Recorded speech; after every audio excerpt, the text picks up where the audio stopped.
Hello friends, तो स्वागत है आपका अपने YouTube channel student corner cafe में, जहां आज हम लोग डिस्कशन करने वाले हैं जो 1 ईयर का एक ग्रेजुएट अप्रेंटिसशिप ट्रेनिंग के बारे में एक नोटिस आया हुआ है। तो उसमें कैसे अप्लाई करना है, क्या है वो, उसका सारा नोटिस आज हम लोग डिटेल में डिस्कशन करने वाले हैं। इसके बाद भी अगर आपको कुछ छूट जाता है, फिर आपको कुछ कंफ्यूजन होता है, कमेंट करके जरूर पूछ लीजिएगा, वहां पे आपको रिप्लाई जरूर मिल जाएगा। तो चलिए, सबसे पहले आपको इस पर अप्लाई करने के लिए सबसे पहले गूगल पे जाएंगे। गूगल पे सिंपली स्टेप बाय स्टेप चलेंगे, क्योंकि अगर एक दो स्टेप पर मिस करते हैं तो आपको समझने में प्रॉब्लम आ सकता है। तो स्टेप बाय स्टेप चलने के लिए सबसे पहले आपको गूगल पे आना है। गूगल पे आने के बाद यहाँ पे आपको सर्च करना है स्टूडेंट कॉर्नर कैफे। जैसे आप सर्च कीजिएगा, यहाँ पे सबसे फर्स्ट आपको एक लिंक शो करेगा, यहाँ पे आपको क्लिक करना है। क्लिक करने के बाद जब यहाँ पे देखिएगा SKMU दुमका करके लिखा हुआ आ रहा है, इस वाले ऑप्शन पे क्लिक करने के बाद यहाँ पे आपको नोटिस करके आएगा, नोटिस पे आपको क्लिक करना है। नोटिस पे जैसे आप क्लिक करेंगे तो आप देखेंगे यहाँ पे सेकंड नंबर पे जो आ रहा है advertisement for 1 year graduate apprenticeship training, यानी कि ये क्या है। तो इसके बारे में हम लोग जब इस पर क्लिक करेंगे तो जो इसका नोटिस खुल के आएगा वो कुछ इस प्रकार से होगा। इस नोटिस के बारे में हम लोग अभी फुल डिस्कशन करने वाले कि 1 ईयर का जो ये ग्रेजुएट अप्रेंटिसशिप ट्रेनिंग है, सॉरी यहाँ पे जो 1 ईयर का ग्रेजुएट ट्रेनिंग करके जो दिया हुआ है, ये क्या है, इसे हम डिस्कशन करने के लिए तो थोड़ा जूम कर लेते हैं ताकि आपको आसानी होगा समझने में। अब यहाँ पे आपको विजिबल होगा। तो ये 1 ईयर का जो ग्रेजुएट ट्रेनिंग है, क्या है, ये ऑनलाइन एप्लीकेशन है। इसको करने के लिए अप्लाई करना होगा ऑनलाइन, इसका प्रोसेस है सारा कुछ। दूसरा चीज है, ये जो इशू किया गया है, ये किया गया है department of higher and technical education government of Jharkhand की तरफ से, यानी कि झारखंड राज्य की जो सरकार है वो इसको इशू कर रही है। उसके बाद जो इसका कौन लोग इस पे कर सकते हैं, ठीक है, तो वो किसी भी candidates who have completed graduation from any recognised university या कॉलेज, यानी कि किसी भी यूनिवर्सिटीज या कॉलेज से अगर आप अपना ग्रेजुएशन कंप्लीट किए हैं और वो सेशन होना चाहिए 21 से 25 के बीच में, तो वो एलिजिबल है अप्लाई करने के लिए, ठीक है। तो interested and eligible candidate must apply online through the state apprenticeship management portal, यानी कि ये जो कर रहे हैं, जो लिंक दिया गया है, ये लिंक भी आपको हम डिस्क्रिप्शन में दे देंगे, वहां पे जाकर आप डायरेक्ट क्लिक करके आप वहां पे पहुंच सकते हैं, ठीक है। तो इस लिंक पे जब आप क्लिक कीजिएगा तो आप इस वाले पोर्टल पे आ जाइएगा। आप देख सकते हैं ये जो पोर्टल है, यहाँ पे जो लिंक दिया गया है, इसी लिंक का वो पोर्टल है, ठीक है। उसके बाद आप यहाँ पे देखिएगा provisional seat matrix as per संकल्प number 2257 dated 2/11/2023 of the department of higher and technical education government of Jharkhand as follow, ठीक है। तो ये कर रहा है कि अगर स्टेब्लिशमेंट है post provision for graduate apprenticeship, ठीक है, तो यहाँ पे एस्टेब्लिशमेंट के लिए क्या है, टोटल सीट जो है वो अलग अलग सब्जेक्ट के अकॉर्डिंग अलग अलग आपके कई तो अलग अलग डिपार्टमेंट के अकॉर्डिंग यहाँ पे आपको निर्धारित कर दिया गया है। तो अगर आप देखेंगे कि SKMU में जो हेड क्वार्टर जो मेन दुमका है, मेन जो कैंपस है, कैंपस के अंदर क्या है, टोटल 20 सीटें हैं, ठीक है। 20 सीटें में से 10 सीट आपका एनी ग्रेजुएट या वेरियस एडमिनिस्ट्रेशन सेक्शन में आता है, 4 आपका बीकॉम BA इकोनॉमिक्स में आता है। उसी प्रकार से हर एक सीटें करके बाकी डिपार्टमेंट में भी दिया गया है। आप देखिएगा तो मेन दुमका को जो छोड़ के, यानी कि जो बाकी कॉलेजेस में है, जैसे AS कॉलेज देवघर है, BSc कॉलेज भरवा है, डोर कॉलेज देवघर है, ये सब में भी अपना अलग अलग सीटें हैं। जैसे टोटल सीटें 10 है, जो बाकी हर एक डिपार्टमेंट के अकॉर्डिंग 2-2 1-1 ऐसी करके सीटें पे बटा हुआ है। तो आप जब डोर कॉलेज का देखिएगा तो 8 सीटें हैं, गोटा कॉलेज का देखिएगा तो 9 सीटें हैं। इसी प्रकार से जितने भी सारे कॉलेजेस हैं, जामताड़ा कॉलेज है, AKM कॉलेज है, मधुपुर कॉलेज है, महिला कॉलेज साहिबगंज है, और भी जितना सारा कॉलेज है, हर कॉलेज में आपका है। और ये देखिएगा तो RDBM कॉलेज देवघर, यानी कि जो बाइला कॉलेज है देवघर में, रमा देवी बाइला महिला कॉलेज, उसका भी यहाँ पे दिया हुआ है। यहाँ पे टोटल 4 सीटें हैं, 2 सीटें 1 सीटें, और बाकी में 0-0 है, 1 सीटें यहाँ पे भी है। टोटल 4 सीट है।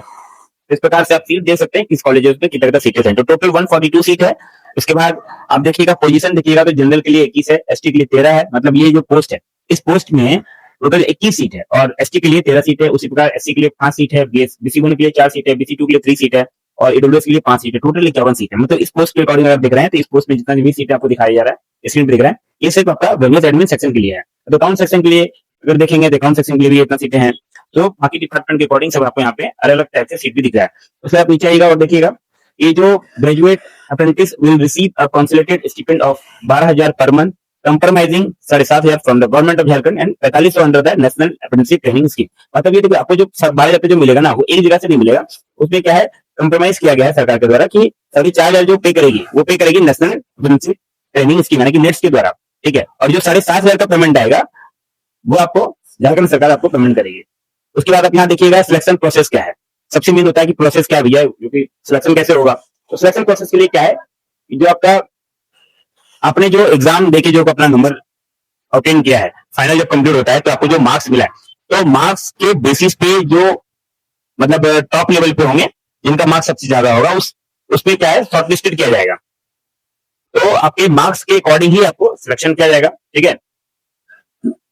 मान लीजिए बहुत बार क्या होता है, लिखा इन केस 2 और more candidate secure equal mark percentage difference will be given to the candidate who is senior in age. कहता है कि ये अगर लाइन आप देखिएगा गौर से, इसमें ये बोला जा रहा है कि अगर 2-3 बंदा या फिर 2 बंदा या 3 बंदा 4 बंदा ऐसे होके अगर एक ही पोजीशन के लिए अगर सेम नंबर मिल रहा है तो उसके बाद सिलेक्शन किसका होगा, तो सिंपली यहाँ पे क्लाइन लिख दिया गया है candidate who is senior in age, मतलब जो उम्र में सबसे ज्यादा होंगे उनका सिलेक्शन होना उन्हीं का सिलेक्शन होगा, ठीक है। If sufficient eligible candidate are not available in any particular category, the vacant seat will be filled in according with the reservation norms of the state government. अगर कोई उस सीट के लिए वैकेंट खाली रह जाता है, कि खाली सीट रह जाता है, तो जो स्टेट गवर्नमेंट का नॉर्म्स है रिजर्वेशन का, उसके अकॉर्डिंग उसको सीट मिल जाएगा। अब आप नीचे जनरल इंस्ट्रक्शन क्या है, तो जनरल इंस्ट्रक्शन में सबसे मेन सेक्शन ये लाइन पहला लाइन है, पहला में ये बोला जा रहा है किसी भी तरीके से आपको ये परमानेंट नहीं दिया जा रहा है, एक साल के लिए यानी कि 1 ईयर के लिए आपको एक ऐसे समझिए कि आपको 1 साल का एक सर्टिफिकेट दिया जाएगा कि आपने इस पोस्ट पे यहाँ पे एसकेयू में आपने काम किया, ठीक है। तो उसमें क्या है कि बहुत जगह जब आप कहीं इसी जॉब में अप्लाई करते हैं तो वहां पे ये आपको फायदा होने वाला है कि एज अ प्लस पॉइंट रहेगा आपके पास कि अपने एज अ 1 ईयर को वहां पे हम लोगों ने काम किया और 1 ईयर का मेरे पास सर्टिफिकेट है, ठीक है। तो ये आपको कहीं जब जॉब के लिए अप्लाई करते हैं वहां ये आपको प्लस पॉइंट करेगा, आपको हेल्प करेगा। उसके बाद देखिएगा तो तीसरा नंबर पॉइंट पे ये लिख रहा है कि अगर आप पहले से कहीं ऑलरेडी इन्वॉल्व हैं तो आप इसमें अप्लाई नहीं कर सकते हैं, ठीक है। यानी कि इसमें समझिए सिर्फ और सिर्फ जो फ्रेश कैंडिडेट है वही लोग अप्लाई कर पाएंगे। आप देख सकते हैं जो मैंने आपको पहले बताया वही यहाँ पे एक लाइन लिखा हुआ है कि जब आपका कंप्लीट हो जाएगा, जो सिलेक्टेड कैंडिडेट है, जब उनका सर्टिफिकेट ऑफ प्रेफरेंस यानी कि जब आपका कंप्लीट हो जाएगा तो उनको एक नेट्स के द्वारा एक सर्टिफिकेट मिलेगा, जो आपने ट्रेनिंग 1 साल में जो आपने ट्रेनिंग करेंगे आप, उनका 1 साल का आपको नेट्स के द्वारा आपको एक सर्टिफिकेट मिलेगा, ठीक है। और eligible candidate will be called for document verification and must proceed with the original certificate at the time of verification. देखिए सबसे मेन होता है डॉक्यूमेंट वेरिफिकेशन का, जो कि जैसे बंदा कोई भी अप्लाई करता है तो उसको जो भी उसने डॉक्यूमेंट उसका है ओरिजिनली उसके पास सब कुछ अवेलेबल रहना चाहिए वेरिफिकेशन के टाइम। उसके बाद किसी भी प्रकार का के पास डॉक्यूमेंट फर्निश पाया गया या फिर आपके पास अवेलेबल नहीं रहा तो वहां पे आपको कैंसिल या तो फिर आपको टर्मिनेट कर दिया जाएगा, वहां से फिर आप आगे नहीं जा पाएंगे।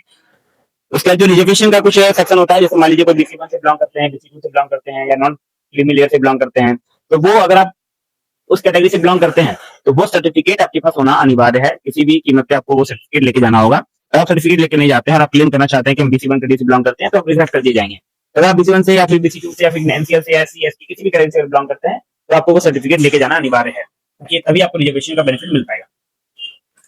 लास्ट वाला जो पॉइंट है वो ये कर रहा है कि विश्वविद्यालय को किसी भी कीमत पर, मतलब अगर उसको मन किया कि वो रिजेक्ट कर दे, जो विज्ञापन अभी देख रहे हैं इसको अगर रिजेक्ट करने का मन किया तो उसके पास पूरा अधिकार है रिजेक्ट करने का, और यूनिवर्सिटीज का फाइनल डिसीजन ही मेन डिसीजन होगा, जो वो डिसीजन कर देगा कि लेना है या अदरवाइज नहीं कराना है, तो अगर करना होगा तो वो अपना डिसीजन ही उसको फाइनल डिसीजन समझेगा। तो आपको इसमें अप्लाई करने के लिए आपको इस लिंक पे क्लिक करना है, इस लिंक को मैंने डिस्क्रिप्शन में दे दिया है, इस लिंक पे क्लिक करके आप सीधा लॉगिन पेज पे जा सकते हैं।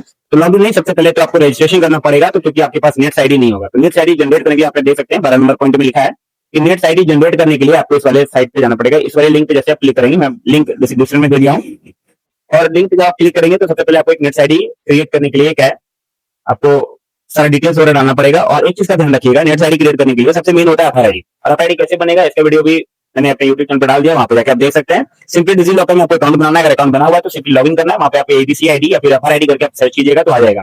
फिर उसको इशू करना है, इशू नहीं किए हैं तो इशू कर चुके हैं तो फिर नंबर लेके आपको वहां पे फिल करना है। तो इसी का ध्यान रखिएगा। दूसरा चीज, candidate applying for multiple position must submit separate online application form for each position, ठीक है। इसका मतलब यह है कि अगर आप चाहते हैं मल्टीपल पोजीशन के लिए फॉर्म सबमिट करना है तो आपको हर फॉर्म के लिए, ठीक है, हर एक पोजीशन के लिए, पर्टिकुलरली हर पोजीशन के लिए आपको अलग से सेपरेट एक एप्लीकेशन फॉर्म भरना पड़ेगा। चलिए सीधा आते हैं प्रोसेस, और जो लिखा है एक दो स्टेप जो लिखा है उसके पढ़ लेते हैं, समझ में आएगा फिर क्या और डिटेल्स में है। तो लिखा है हाउ टू अप्लाई, स्टेप 1 में है सबसे पहले रजिस्टर करना है आपको नेट्स पोर्टल पे जाके to generate your NATS ID, मतलब जो मैंने आपको पहले बताया था कि नेट्स पोर्टल पे जाके सबसे पहले आपको इस वाले लिंक पे जाएंगे, पोर्टल पे जाके आपको सबसे पहले अपना नेट्स आईडी जनरेट करना है। जैसे आपका नेट्स आईडी जनरेट होता है तो register on the state apprenticeship management portal, यानी कि जो अप्रेंटिसशिप मैनेजमेंट पोर्टल है उस पे जाके आपको यहाँ पे लॉगिन करना है, ठीक है। लॉगिन करने के लिए और यहाँ पे भी आपको रजिस्टर करना पड़ेगा, पहले रजिस्टर करने के बाद फिर आप उसमें लॉगिन कीजिएगा। एंड स्टेप 3 में बोल रहा है fill and submit the application to the state apprenticeship management portal for selection as a graduate, ठीक है, graduate apprenticeship at Sidhu Kanhu Mumbai university. यहाँ पे आपको जो है पहला स्टेप में आपको ये करना है, पहला स्टेप में आपको नेट आईडी क्रिएट करना है, दूसरा स्टेप में आपको रजिस्टर करना है मैनेजमेंट पोर्टल में, तीसरा आपको फिर यहाँ पे फॉर्म भर के फाइनल सबमिट करना है। जो इसका डेट होने वाला है सबसे मेन होता है डेट पे आपको बिल्कुल ध्यान रखना है। 20 अप्रैल से स्टार्ट हो चुका है एसकेएमयू के लिए, बाकी भी और भी यूनिवर्सिटीज था, विनोबा भावे वगैरह है और भी बहुत सारी यूनिवर्सिटी थे, लेकिन एसकेएमयू के लिए जो एडवर्टाइजमेंट आया हुआ है वो 20/4 को आ चुका है, 20/4/26 को से चल रहा है। और last date for submission of application है वो 5 मई है, यानी कि 5 मई तक आप लास्ट है जो अप्लाई कर सकते हैं। Date of document verification to be announce later, यानी कि जो भी आपका वेरिफिकेशन का डॉक्यूमेंट वेरिफिकेशन का डेट होगा वो हमारे व्हाट्सएप चैनल पे आपको मिल जाएगा, या तो फिर आप एसकेएमयू के ऑफिशियल वेबसाइट पे जाकर आप देख सकते हैं। Date of declaration of result वो भी आपको सेम वही अनाउंसमेंट कर दिया जाएगा व्हाट्सएप चैनल पे, या तो फिर आपको ऑफिशियल नोटिफिकेशन मिल जाएगा। उसके बाद देखिएगा जो आपका वेबसाइट है, मैं आपको एक बार ओपन करके दिखा देता हूँ। जो मैनेजमेंट पोर्टल था आपका, मैनेजमेंट पोर्टल जो है आपका ये तरह, यहाँ पे जो आपको लॉगिन पे क्लिक करना है, ठीक है। जब आप लॉगिन पे क्लिक कीजिएगा तो आपके पास कुछ इस प्रकार से खुल के आएगा वेबसाइट, ठीक है। यहाँ पे जूम करके दिखा देता हूँ, आपके पास कुछ इस प्रकार से खुल के आएगा। और जो साइन अप का बटन होगा, मतलब साइन अप जो आप करेंगे, क्योंकि फर्स्ट टाइम आप भरे तो आप साइन अप ही करेंगे। साइन अप करने के लिए आपको यहाँ पे रजिस्टर करना पड़ेगा। रजिस्टर करने के लिए आपको फर्स्ट नेम डालना है, मिडिल नेम डालना है, लास्ट नेम डालना है, जो भी आपका नेम होगा। उसके बाद आप देखिएगा आपको अपना मोबाइल नंबर डाल के सेंड ओटीपी करना है। ओटीपी वेरीफाई करने के बाद यहाँ पे आपको एक चीज ध्यान रखना है, 2.0 सेलेक्ट करना है, ठीक है। 2.0 सेलेक्ट करके यहाँ पे आपको अपना नेट साइट डालना है। नेट साइट जनरेट करने के लिए आपको इस पहले पोर्टल पे आना पड़ेगा। तो जैसे ही आप यहाँ पे रजिस्टर कीजिएगा, आपको अपना मोबाइल नंबर, अपना ईमेल आईडी, तो यहाँ पे अपना कैप्चर डाल के आप आगे बढ़ना है। सेंड ओटीपी कीजिएगा। इसके बाद आगे का प्रोसेस है, आपको नेट साइट क्रिएट करने का, कुछ डिटेल पूछता है, आप आईडी वगैरह आपके पास होना चाहिए। ये सारा करने के बाद जो आप यहाँ पे नेट साइट पे जनरेट होगा, तो यहाँ पे नेट साइट डाल के और यहाँ पे ईमेल आईडी फिर आपको डालना है। ध्यान रहे मोबाइल नंबर और ईमेल आईडी को वही यूज करना है जो आपके पास हमेशा बराबर रहेगा। ये नहीं कि काम चलाने के लिए भैया का डाल दिया, किसी का डाल दिया, ऐसा नहीं करना है। आपको अपना एक पर्सनल मोबाइल नंबर और पर्सनल अपना ईमेल आईडी यूज करना है, ताकि आप कहीं भी फॉर्म भरते हैं तो उसका डिटेल्स आपके पास हमेशा रहे। तो यहाँ पे सिंपली एक पासवर्ड बना लेना है जो 8 डिजिट का लगा होना चाहिए, जिसमें कि 5 डिजिट का नाम रहेगा। कुछ और भी रख लीजिए और @ का यूज करते हुए फिर लास्ट में आप 2-3 डिजिट का अपना कोई नंबर यूज कर लीजिएगा। इस प्रकार से आपको अपना पासवर्ड यहाँ पे कंफर्म पासवर्ड डालना, फिर रजिस्टर करना है। ये सारा प्रोसेस करने का इस प्रकार से आप सारा अप्लाई कर पाएंगे। इसके बाद आपके पास कोई भी किसी भी तरह का कंफ्यूजन होता है, इस वीडियो को समझ में नहीं आया, वीडियो में कोई भी तरह का कंफ्यूजन रह गया हो, तो कमेंट कीजिए, कमेंट का रिप्लाई करेंगे, ताकि आप लोग तक मेरा जो भी जानकारी है वो जरूर पहुंचे और आप लोगों को किसी भी प्रकार से दिक्कत ना हो, ठीक है। थैंक यू, मिलते हैं फिर अगले वीडियो में।